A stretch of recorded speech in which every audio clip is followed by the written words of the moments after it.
네, 오늘 그러면은 이어서 이제 오늘의 마지막 시간이죠.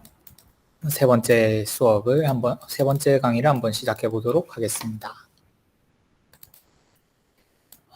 세 번째 시간 같은 경우에는 이제 의사결정 트리를 활용한 분류를 할 건데요. 1주차 강의 들으신 분들은 이제 익숙하실 만한 함수들이 여러 가지 등장을 할 거고, 저도 사실 1주차 코드에서 거의 이제 변하지 않게 이렇게 들고 왔기 때문에 아마 첫 번째 수업 들으신 분들은 이해하기가 쉬우실 거라고 생각이 됩니다. 그래서 일단은 혹시나 여기 그 런타임 연결이 끊어졌을 때, 사실 제가 알고 있기로는 이제 콜앱 같은 경우는 마지막으로 이 셀을 실행하고 나서부터 이제 90분이 지나면은 런타임을 그냥 끊어버리거든요. 이제 런타임을 끊어버리면은 런타임이 완전히 초기화가 되어서 여기 있는 데이터도 다 날아가거나 혹은 아예 그냥 지금 메모리에 올라와 있는 변수들, 저희 판다스 지금 데이터 불러온 거 이런 것들 다 날아가게 되는데, 그런 경우를 대비해서 이 런타임 연결이 끊어졌을 때 이거를 넣어놨고요. 보통은 그냥 무시하시면 되겠습니다. 혹시 중간에 끊어진 게 없다면은 여기는 무시하시면 되겠습니다. 그러면은 이어서 이제 앞서 만들었던 워드 투 벡터를 이용해서 의사결정 트리 분류기를 한번 만들어 보도록 하겠습니다. 먼저 그 앞에 알아야 될 것이 원핫 인코딩이 있고요. 그 다음에 워드 투 벡터 에버리지 인베딩 이렇게 제가 이름을 붙였는데, 이 방법 같은 경우에는 왜 렉이 걸리지?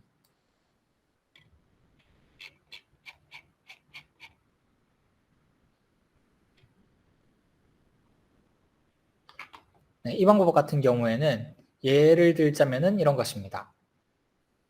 안녕하세요라는 글자를 만약에 글자 단위로 인베딩을 한다면은 이제 안이라는 단어를 원핫 인코딩을 하면은 이제 안이라는 글자가 1, 0, 0, 0, 0, 0, 0, 0은 0, 1, 0, 0, 0, 0, 0 이렇게 되겠죠. 그러면 그것들을 전부 합하면은 이렇게 안녕하세요라는 단어가 인베딩이 되고, 안녕이라는 거를 인베딩을 하면은 안녕까지만 하고 하세요가 B고 물음표가 들어가는, 즉 원핫 인코딩을 한 것을 합하면은 어떤 빈도수 체크를 할 수가 있죠. 그렇게 하는 방식이 하나가 있고요. 그런데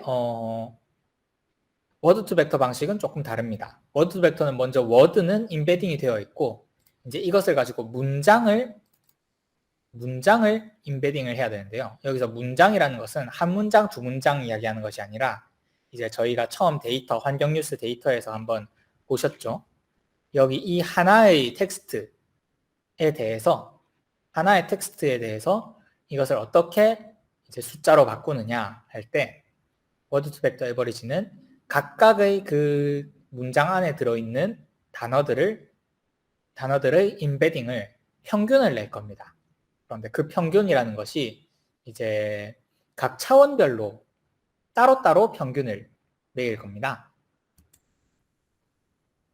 그래서 각 차원별로 따로따로 평균을 매기게 되는데, 그 이유가 아까 말씀드렸다시피 여기 숫자 하나가 실제로 어떤 의미를 가지는지는 저희가 알 수 없다라고 말씀을 드렸죠. 그랬는데 알 수 없다라고 해서 그 의미가 없는 건 아닙니다.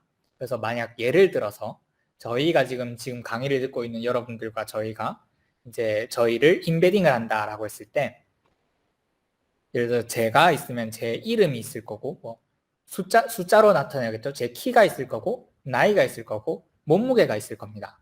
그러면은 만약에 이것들을 전부 그냥 저를 그냥 평균을 내버린다.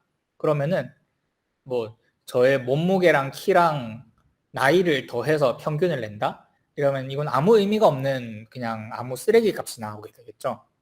근데 그렇게 하는 것이 아니라 여기 계신 모든 여러분들의 나이의 평균, 키의 평균, 몸무게의 평균을 내서 임베딩을 하게 된다면 그것은 이 강의를 듣는 사람들의 어떤 평균적인 임베딩이 만들어지게 되는 거죠. 그래서 저희가 평균을 낼 때 단어 단위로 평균을 내는 것이 아니라 차원별로 각 단어의 차원들의 총합, 어떤 특정 차원의 총합을, 평균을 저희가 그 문장의 임베딩이다 라고 정의를 하겠습니다. 그렇게 돼서 이렇게 임베딩을 하게 될 거고요. 그 방법을 한번 알아봅시다. 우선 이 디시전 트리와 랜덤 포레스트 트리 이 두 개가 분류기입니다. 클래시파이어 분류기죠. 디시전 트리와 랜덤 포레스트 이 두 개를 불러옵니다.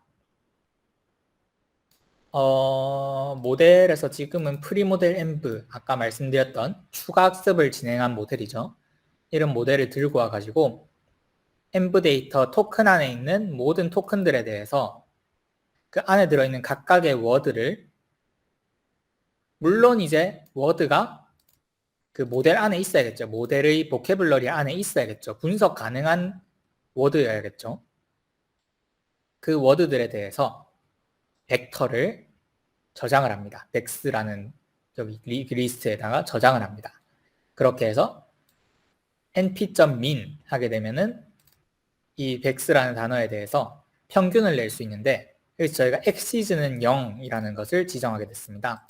exceed는 1이라고 하면은 이렇게 세로축으로 평균을 내게 되고 exceed는 0 하면 가로축으로 평균을 냅니다.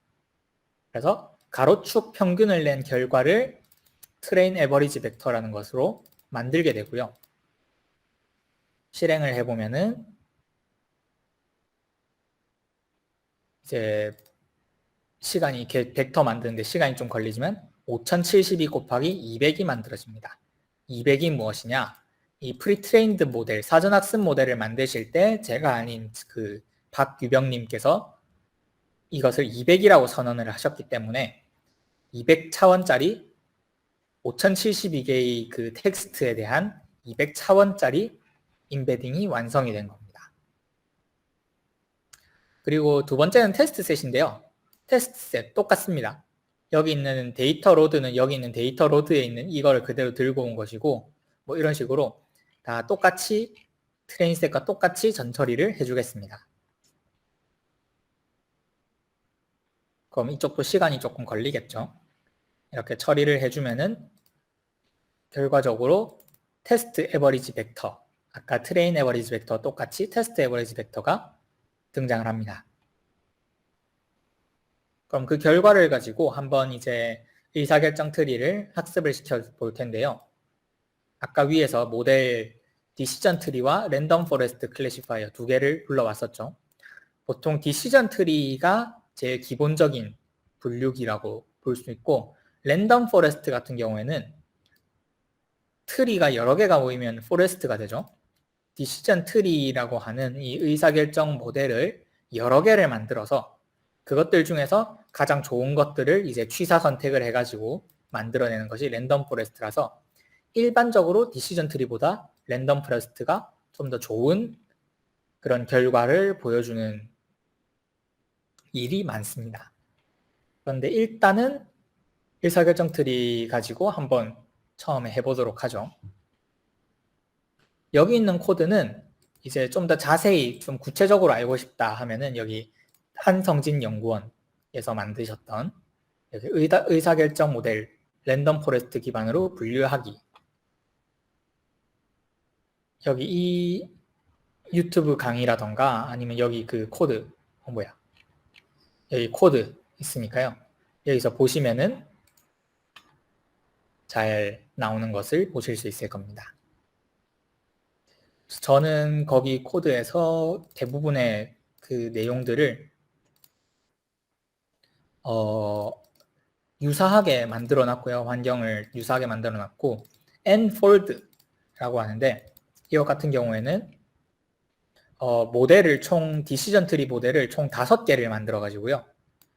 그 5개의 모델을 중에서 그 5개의 모델을 각각 따로따로 학습을 시켜서 그것들의 그 가장 보편적인 결과 이제 학습을 시키는 방식입니다. 이것이 이제 K-fold 밸리데이션 방식이라고 해서요. 밸리데이션이라고 하는 것은 모델이 잘 학습을 했나라는 것을 테스트 해보기 전에 미리 사전에 알 수 있는 어떤 그런 메커니즘이 되는데, 밸리데이션 셋이라는 것을 트레인 셋에서 조금 떼와가지고 만들게 되거든요. 근데 그 떼오는 것을 어디서 떼오느냐에 따라서 사실은 학습 데이터가 달라지겠죠. 왜냐면은 그 뗀 나머지를 가지고 학습을 하는 거니까. 그래서 K-폴드라고 하는 것은 그 떼내는 부위를 5개로 나눠서 서로 다른 곳을 떼낸 학습 데이터로 5개의 모델을 만든 다음에 그 5개의 모델의 결과를 이제 평균을 내서 그걸 가지고 분류기를 만드는 그런 방식이 되겠고요. 일반적으로 분류에서 자주 사용되는 방법 중에 하나입니다. 저희 뭐 넘버 오브 클래스 17개, 환경 데이터 라벨이 0에서 16번까지 있죠. 17개에서 이제 폴드를 수행을 하게 되고요. 한번 셔플도 한번 섞어주게 되고, 그렇게 해서 이제 CV라고 하는 어떤 데이터셋을 만들게 됩니다. 그리고 나서 두 번째 이제 학습 딱 실행을 하게 되면은 저희가 들어가는 값이 원래는 이제 첫 번째 강의 때는 여기 부분이 다를 겁니다. 원핫 인코딩으로 들어갔을 텐데 그 빈도수 체크에서 TF, IDF 이런 걸로 들어갔을 건데 지금 저희는 벡터, 에버리지 벡터 아까 위에서 만들었죠. 이 모델, 프리모델 엠블을 가지고 만들었던 이 트레인 에버리지 벡터를 가지고 얘를 분류를 할 겁니다. 그 결과가 53%가 나왔네요. 아마 첫 번째 수업 시간 들으신 분들은 아시겠지만 결과가 약 40% 조금 더 이렇게 50%를 넘기는 경우가 없었을 겁니다. 그런데 지금 보시면 정확도가 50%를 넘는 이런 결과가 나왔죠. 그 워드 투 벡터가 단어의 의미를 잘 반영하기 때문에 이제 그런 결과가 나왔다고 볼 수 있겠습니다. 그래서 물론 이제 워드 투 벡터도 완전한 모델은 아닙니다. 앞서 언급드린 것처럼 빈도수 기반이랑 거의 비슷하게 어떤 그 문장의 맥락을 전혀 고려하지 않고 임베딩하는 것은 똑같기 때문에 그런 부분에서 53%면 아직 이제 활용을 하기에는 그리 좋은 모델은 아니라고 볼 수 있겠죠. 하지만 그럼에도 불구하고 워드 투 벡터가 많이 사용되는 이유는 구축하기도 편한 데다가 53% 정확도 향상이 뚜렷한 정확도 향상을 보여주기 때문에 이런 워드 투 벡터를 통한 분류를 하면은 성능이 더 좋아지는 것을 확인할 수 있습니다. 지금 이 내부 코드 같은 경우에는 이제 밑에도 똑같이 들어갈 테니까 한번 보시면은 위에 쪽은 여기 디시전 트리고요. 아래쪽은 랜덤 포레스트입니다. 근데 보시면 내용은 똑같습니다. 먼저 이제 P라고 하는 것과 P 테스트라고 하는 것을 선언하는데 probability의 약자입니다. 그래서 먼저 CV라고 하는 아까 데이터셋을 K-폴드 알고리즘을 가지고 N-폴드 5개로 만들었죠. 각각의 그 데이터셋에 대해서 클래시파이어를 선언을 합니다. 그래서 클래시파이어를 선언을 해서 그 샘플 스플릿을 해서 이제 민 샘플 스플릿은 여기 위에 디시전 트리에는 이렇게 해가지고 샘플을 얼마나 이제 분류를 나눌 것이냐라는 파라미터 하나를 입력하게 되고 아래쪽에는 이제 랜덤 포레스트에서 요구하는 여러 가지 이제 파라미터들을 더 넣어주게 되고요. 그렇게 했을 때 fit 하게 되면은 이 랜덤 포레스트 클래시파이어가 학습을 합니다. 벡터가 들어가고 라벨이 정답이죠. 정답을 주면은 얘가 이 라벨을 가지고 이 정답을 예측하도록 이제 학습을 하게 되고요. 그 학습된 결과를 predict proba라는 함수를 통해서 뽑아낼 수 있습니다. 그래서 그것을 여기 저장을 하게 되고 테스트도 똑같죠. 테스트 벡터에 대해서 predict proba를 하게 되면은 이제 예측을 하게 되는데 그것들을 ptest에다가 저장을 합니다. ptest에다 저장을 하면서 그 n 클래스로 나눈다. 이건 평균을 낸다는 거거든요. 그럼 이 이터레이션이 계속 돌면서 모든 새롭게 생성되는 CLF에 대한 결과가 ptest에 누적이 됩니다. 그 누적된 결과를 가지고 argmax 아까 위에서 배웠죠? 위에서 배웠던 argsort와 똑같습니다. 그 max 최대값을 찾아주는데 최대값의 값이 아니라 그 위치를 찾아줍니다. 그 위치가 이제 실제 라벨과 동일하냐를 가지고 이제 정확도를 측정을 했더니 아까 디시전 트리가 지금 53%가 나왔는데 지금 랜덤 포레스트가 오히려 정확도가 떨어졌네요. 이런 일도 충분히 뭐 발생을 할 수 있는데 결과적으로 봤을 때 이제 원래 랜덤 포레스트를 이용해서 그냥 그 TF-IDF 방식으로 분류를 하면은 50%가 나오지가 않습니다. 40 몇 %가 나오게 되는데 지금 보시면 어쨌거나 결과적으로 랜덤 포레스트 클래시파이어가 이제 워드 투 벡터를 사용했을 때 양쪽 모두 정확도가 더 향상이 되었구나 라고 하는 것을 확인하실 수 있습니다. 그래서 지금까지는 저희가 모델을 여기 보시면은 맨 처음에 사전학습된 모델에다가 추가 학습시킨 이 모델을 사용했죠. 이번에는 한번 좀 다른 걸로 여러 인베딩 모델에 대해서 계속 테스트를 한번 하려면은 이제 계속 저거를 뭐 돌려가면서 할 수는 없겠죠. 그래서 한번 이제 함수로 쭉 짜봤습니다. 그러면은 함수로 짜면 어떻게 돼야 되느냐? 먼저 여기 벡터를 뽑아내는 부분이 달라져야겠죠. 여기 트레인 에버리지 벡터를 뽑아내는 이 내용 그대로 복사해가지고 함수를 하나 만들었습니다. 그게 벡터라이저고요. 벡터라이제이션에다가 모델과 토큰을 넣으면은 이것을 여기 위에 있는 것과 똑같은 처리 방법으로 에버리지 벡터를 리턴해 주겠다.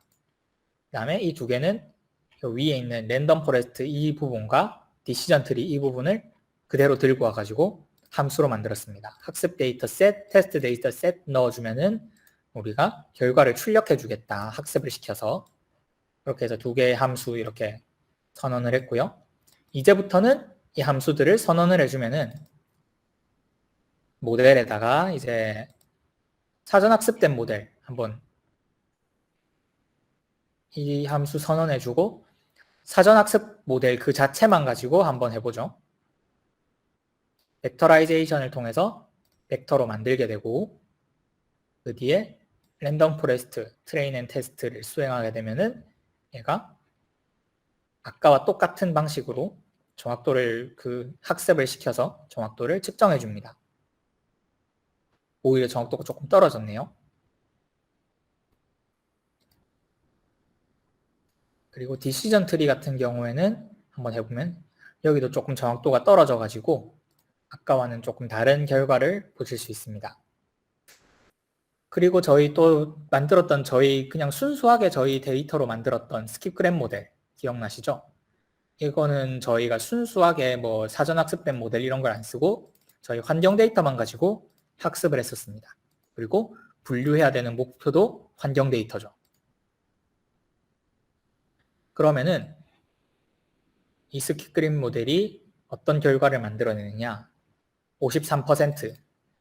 아까 프리트레인드 모델의 사전 학습에다가 추가 학습한 모델이 50%를 띄워줬죠. 랜덤 포레스트에 대해서. 근데 지금 같은 경우 53% 조금 올랐네요. 그럼 랜덤 포레스트 말고 한번 새롭게 디시전 트리였죠? 디시전 트리로 한번 학습을 시켜볼까요? 이번에도 그냥 함수를 사용하면은 바로 학습이 되는데 52%. 이 경우에는 아까 프리트레인드 모델은 53%가 나왔죠. 53%가 나왔던 거에 비하면 조금 떨어지는 결과가 나왔네요. 이런 식으로 그래서 최종적으로 결론이 프리 모델 엔바이러먼트 즉 사전 학습 모델에다가 이제 환경 데이터에 대해서 조금 더 추가 학습시킨 모델이 더 좋더라라는 결과가 나왔습니다. 여러분들은 결과가 다르게 나올 수 있습니다. 이 디시전 트리 같은 랜덤 포레스트 이쪽도 내부 변수를 초기화할 때 랜덤 값으로 초기화하기 때문에 이제 여러분들도 조금 다른 결과를 뽑을 수 있게 제가 그렇게 일부러 랜덤 값을 고정을 안 했거든요. 그래서 저희도 첫 번째 수업 시간에서는 사실은 첫 1차시 교육 때는 제가 이걸 돌려보니까 오히려 그 스킵그램 모델이 더 좋은 결과가 나오는 경우도 있었거든요. 그래서 결과적으로 봤을 때 대충 경향성으로 이제 프리 모델, 사전학습된 모델만 가지고 환경 데이터를 분류해봐라 했더니 분류가 좀 떨어지더라. 그런데 이제 스킵그램 모델, 즉 환경 데이터만 가지고 학습을 했거나 아니면 프리트레인드 모델에다가 이제 추가 학습을 조금 더 해주게 되면은 환경 데이터에 대한 분류를 잘하더라. 물론 환경 데이터가 아니라 다른 데이터를 들고 오면은 오히려 정확도가 떨어지겠죠. 사전학습된 모델이 정확도가 높을 겁니다. 하지만 환경 데이터를 우리는 분류하고자 하는 것이었기 때문에 그런 점에서 저희 모델이 더 이제 정확도가 높더라라고 하는 것을 확인하실 수 있겠습니다. 그래서 남은 시간에는 한번 실습 아까 했던 걸로 모델 한번 만들고 시각화 한번 해보고 그리고 거기서 이제 쭉 이어가지고 한번 분류 모델까지 만드는 이 작업을 한번 해볼까 하는데요. 여기 중간에 실습 보시면은 사실 여러분들이 원하시는 방법대로 뭐 나는 전처리를 좀 더 해보겠다 해서 하셔도 좋고 뭐 여러 가지 다양한 방법들이 있습니다. 그런데 일단은 지금 제가 그냥 몇 가지 그냥 목표를 이렇게 그냥 적어 놨거든요. 그래서 여러분들도 한번 이 시간에 뭐 여기 있는 대로 안 하셔도 되지만 한번 실습 삼아서 그냥 제가 짜놓은 코드 돌려보는 게 아니라 한번 실습 한번 해보시면 좋을 것 같습니다.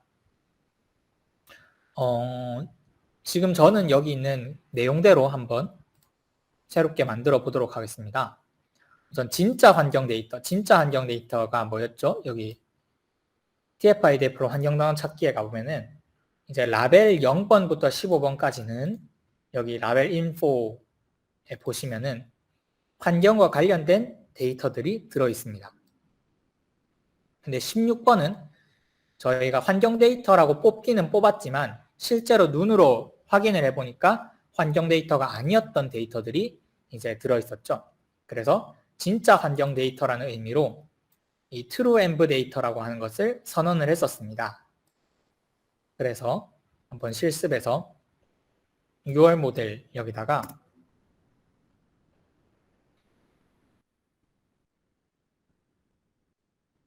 trueenv 데이터를 넣게 되면은 이제 데이터가 들어오게 되겠죠. 진짜 환경 데이터만 가지고 모델이 만들어지겠죠. 그리고 여기 6월 모델에다가 이제 6월 데이터, trueenv 데이터의 밸류에다가 사이즈, 저는 이번에 한번 50 정도 한번 줘보겠습니다. 윈도우도 좀 통 크게 한 7 정도 줘보고요. 이렇게 해서 스킵그램 모델을 한번 만들어 보겠습니다. 에러가 뜨네요. 에러가 뜨는 이유는 저희가 전처리를 안 했기 때문이죠. 전처리를 안 했다는 것은 trueenv 데이터는 아까 앞서 여기 적어놓은 거 전처리 과정 중에서 apply 기억나시죠? 전체 데이터 토크나이징 할 때 trueenv 데이터에 대해서는 토크나이징을 하지 않았기 때문에 그런 결과가 발생을 했습니다. 그러니까 이제 사실은 토크나이징을 하는 게 더 좋지만 저희는 이 trueenv 데이터의 정의, env 데이터의 정의를 그대로 들고 오면 이 env 데이터 라고 하는 그 데이터 프레임 안에는 지금 저희가 미리 토크나이징 해놓은 토큰이 들어있거든요. 그래서 다시금 저거를 가져오게 되면은 정상적으로 에러 없이 UR 모델이 만들어지게 됩니다. 아까 만드는데 시간이 90초 정도 걸렸었죠. 지금은 뭐 윈도우 사이즈가 조금 늘어났기 때문에 조금 더 늘어날 수도 있겠습니다. 그래서 더 좋은 뭐 데이터를 만드는 아이디어가 있으시면은 더 좋은 아이디어 쓰셔도 좋고요. 한번 지금 시간에 모델을 만들어 보는 시간으로 하겠습니다. 28초 만에 끝나네요. 왜 그렇냐면 데이터 수가 줄었기 때문입니다. 데이터 수가 절반으로 줄었기 때문에 학습 속도가 훨씬 빨라진 결과가 나왔네요. 그럼 6월 모델 여기다가 한번 확인해 보죠. 얘는 과연 아까 앞서 언급드린 것처럼 탄소 치면은 이상한 값이 나오네요. 왜 이런 값이 나왔을까요? 저는 잘 모르겠습니다. 기온, 평년 낮, 이쪽은 꽤 정상적인 결과가 나오네요. 그 다음에 여기 한번 계약 한번 쳐보면은 이쪽은 오히려 계약, 매각, 대리점, 입찰 그럴듯한 데이터가 나오네요. 탄소만 이상한 결과가 나오는 것을 볼 수 있습니다. 여기 뭐 온실가스 이런 것도 있지만 기가톤, 이산화탄소, 화석연료, 석유, 탄소랑 관련인데 마이크로소프트는 왜 이런 결과를 냈을까요? 뭐 저희 사람이 유추를 할 수는 있겠죠. 마이크로소프트 뭐 빌 게이츠 회장이 뭔가 탄소에 관련해서 뭔가를 하셨겠죠. 하지만 탄소와 비슷한 단어인가? 라고 하면 사실 전혀 다른데 이 모델이 어떤 결과를 뽑아낼지가 별로 이제 기대가 안 되기 시작하죠. 더 좋은 방법들이 많이 있습니다. 그런데 일단은 UR 모델 이걸로 계속 진행을 해보도록 하겠습니다. 여기 있는 데이터는 아까 시각화할 때 사용했던 코드 똑같은 코드입니다.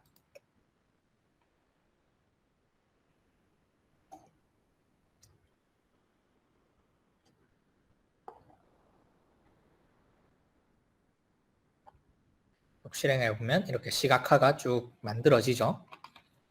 우려했던 거에 비하면은 빨간색이 살짝 뭐 왼쪽 위에 있는 것 같기도 하고 오른쪽 아래에는 빨간색이 적은 것 같기도 하고 분류가 된 것 같은데 분류가 그렇게 잘 된 것 같진 않죠. 그리고 보면은 글자가 여기 뭐 여전히 이거 문제는 여전히 나타나게 되고 생태관광 교육 프로그램, 학생, 청소년, 학교, 초등학교 잘 돼 있네요. 자료 분석 조사 뭐 이런 것도 있고 대기 농도, 미세먼지, 초미세먼지 붙어 있고 잘 돼 있는 것 같기도 한데 좀 이상한 것 같기도 합니다. 그런 이유가 무엇이냐? 제가 앞서 이제 그 모델을 설명을 드렸는데 스킵그램이 데이터 수를 많이 필요로 한다 말씀을 드렸고 제가 중간중간에 말씀드렸던 것 중에서 수천 개 정도의 텍스트로는 부족하다라고도 말씀을 조금 드렸었습니다. 그것이 이제 지금 현재의 결과가 만들어지게 된 원인 중에 하나죠. 한번 그러면 시보어 모델을 만들어 보면 조금 나을까요? 시보어 모델은 그래도 데이터 수가 그렇게 많이 필요하진 않다고 했으니까 조금 나을 수도 있겠습니다. 물론 확실하진 않지만요. 한번 탄소 확인해 보시면 중립, 온실가스, 제로, 화석연료, 석유, 원자력 발전 그래도 마이크로소프트보다는 나은 것 같습니다. 다른 것도 뭐 조금 더 나은 결과가 나오는 걸로 보이고요. 그리고 시각화를 시켜봤을 때도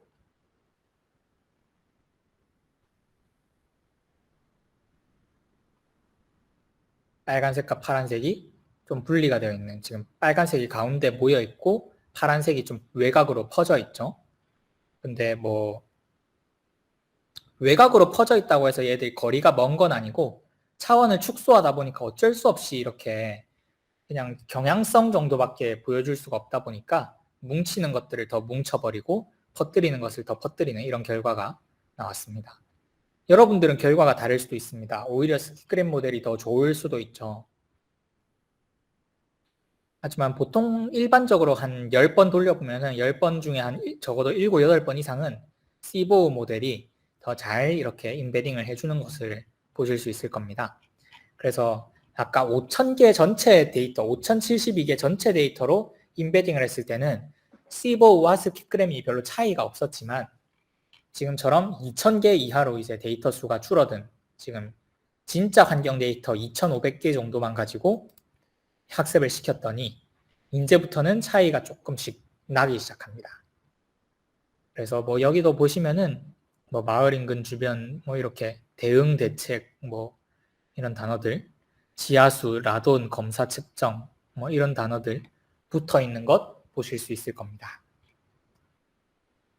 그래서 이제 6월 모델이 시보우 모델이 조금 더 좋은 것 같다라는 것을 확인하실 수 있고요. 이제 한번 분류 모델도 한번 테스트를 해보도록 하죠. 그러면은 모델에서 아까 저희가 이미 함수를 다 만들어 놨죠. 모델을 그냥 6월 모델로 바꾸면은 바로 데이터가 변환이 자동으로 되고요.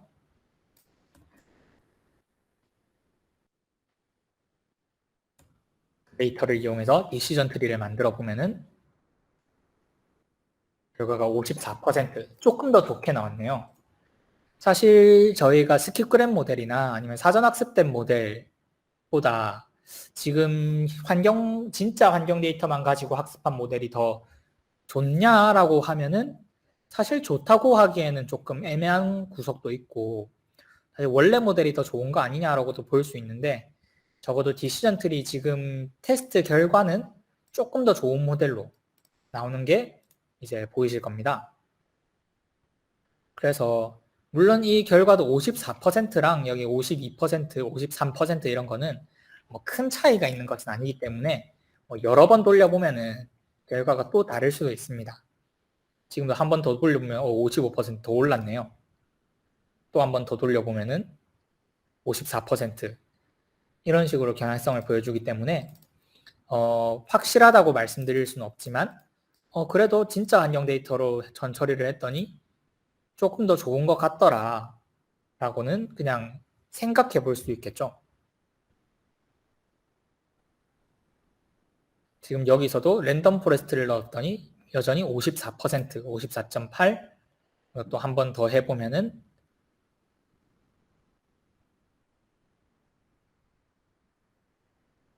55.1 뭐 이런 식으로 이제 아까 위에 있던 데이터와는 조금 다른 결과를 보여주는 모습입니다.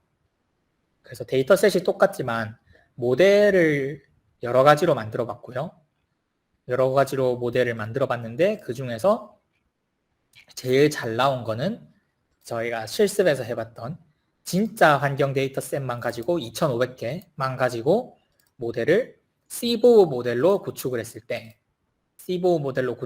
때 가장 좋은 그 분류 결과가 나오더라 라는 것을 볼 수 있고요. 근데 시각화를 했을 때 저희가 보기에 마음에 드는 시각화 결과는 사실은 여기 있는 뭐 수돗물 이런 것들이 혼자 떨어져 있는데 그런 것보다는 여기 이런 식으로 막 좌우로 탁 분리되는 것들이 시각화했을 때 좀 더 그럴듯하게 보이는 결과가 나오겠죠. 뭐 시각화를 잘하는 모델이라고 해서 분류를 잘해라는 법은 없습니다. 물론 경향성은 있겠지만요. 그래서 이런 식으로 여러분들이 필요하다면 언제든지 데이터를 가지고 이제 데이터를 전처리를 하고 여기 오늘 이제 토크나이저 설명드렸죠.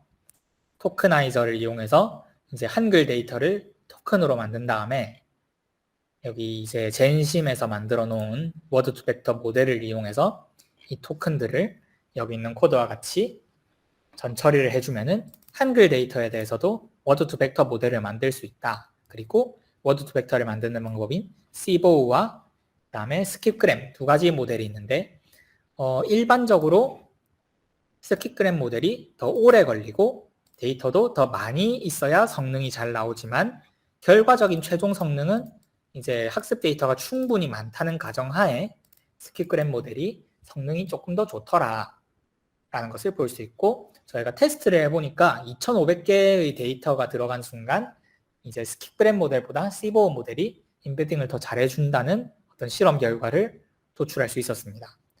물론 이 2500개라는 것도 데이터셋의 특성에 따라서 다르겠죠. 그리고 저희 뭐 사이즈, 윈도우 이런 것들도 여러분들이 데이터셋에 맞춰서 데이터셋의 크기나 내용이나 그런 거에 맞춰서 변형을 주셔야 되는 부분이고 그렇게 해서 만들어진 모델을 저장하고 불러올 수 있다는 점. 그 다음에 그 사전 학습된 모델이더라도 여기서 추가 학습을 언제든지 얼마든지 우리의 데이터셋을 가지고 추가 학습시킬 수 있다는 점.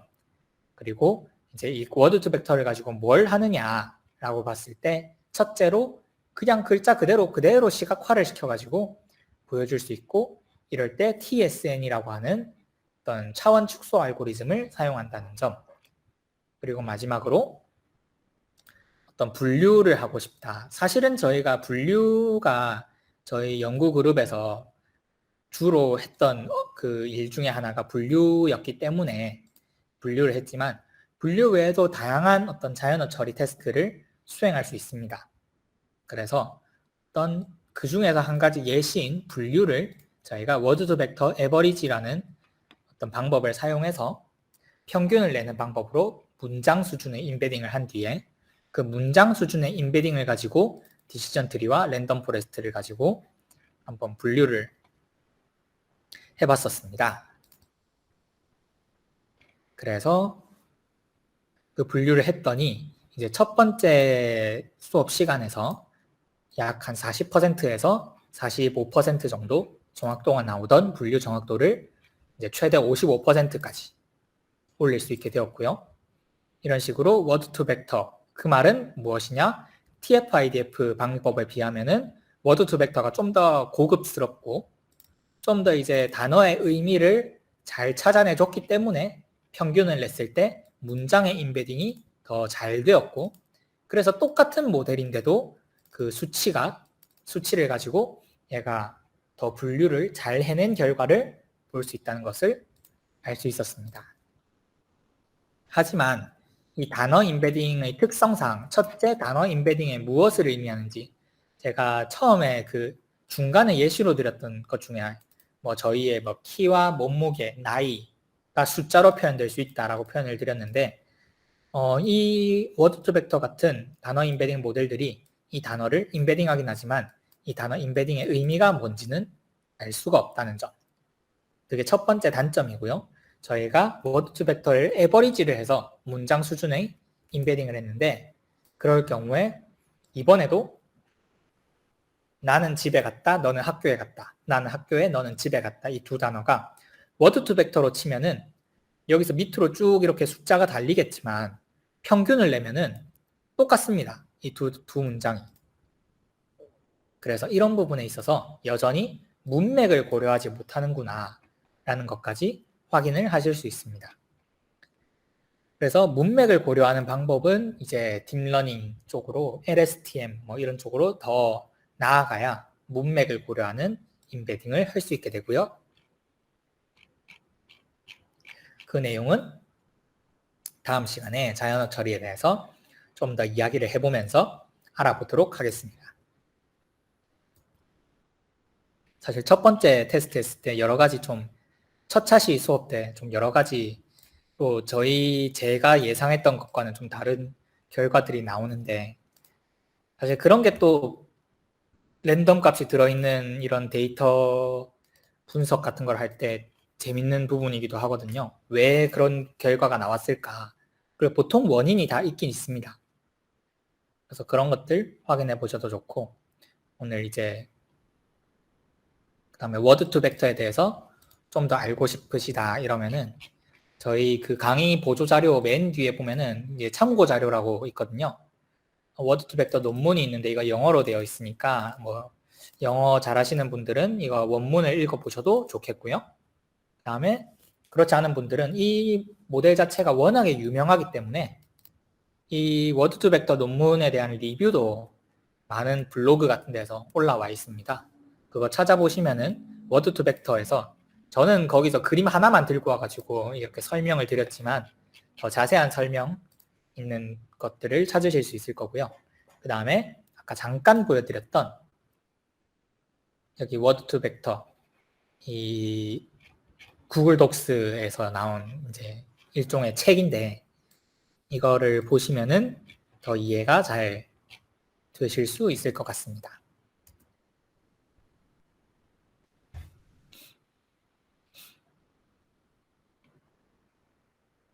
네, 그러면은 시간이 뭐 조금 일찍 마치게 되었는데 저희가 중간에 토크나이징 이거를 10분짜리 토크나이징 작업을 미리 돌려놓고 온 덕택이라고 생각을 하고 조금 일찍 수업을 끝내도록 하겠습니다. 네, 여기 있는 코드 자유롭게 이제 드라이브에 들고 가셔서 응용하셔도 좋고 저도 뭐 여기 있는 코드들 100%다 제가 직접 타이핑해서 짠 게 아니니까 많이 들고 가셔서 뭐 여기저기 사용해 보셔도 좋고 한국어 처리에 대해서 많이 이런저런 것들을 해보시고 또 그것들을 또 공유해 주셨으면 좋겠습니다. 네, 그러면은 오늘 워드 투 벡터 관련되어서 3시간 동안 수업 들어주셔서 정말 감사하고요. 이상으로 워드 투 벡터 이제 3주차 수업 마치도록 하겠습니다. 내일은 자연어 처리와 버트 쪽 관련해 가지고 2시간 정도 이제 수업을 하고 교수님께서 마무리하시는 그런 게 내일 잡혀 있으니까요. 관심 있으시면 내일도 와주시면 감사하겠습니다. 네, 오늘 3시간 수고하셨습니다.